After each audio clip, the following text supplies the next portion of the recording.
아니 옆에 인형. 옆에 바람 넣고 있는. 바람 넣고 있는 거. 일단 갑시다.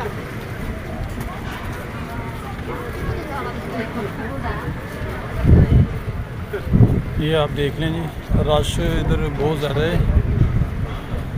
हर तरफ आप देखें रश ही रश है।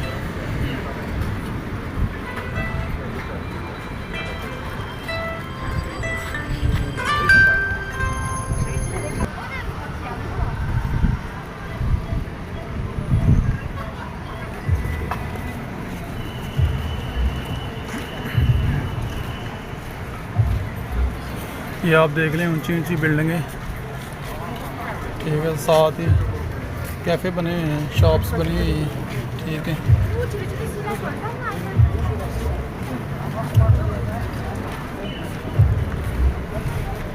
बियर ला रहे हैं जी। और देखिए चलो आओ इधर पार करिए। हाँ बस आ जाओ आ जाओ आ जाओ आ जाओ आ जाओ।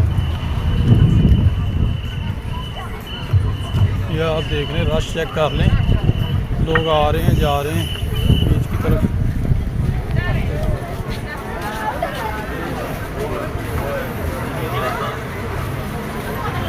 ये सामने बीच है, अभी आपको दिखाता हूँ। ये आप देखें, ये सामने बीच है, होंदे बीच फेमस बीच है जो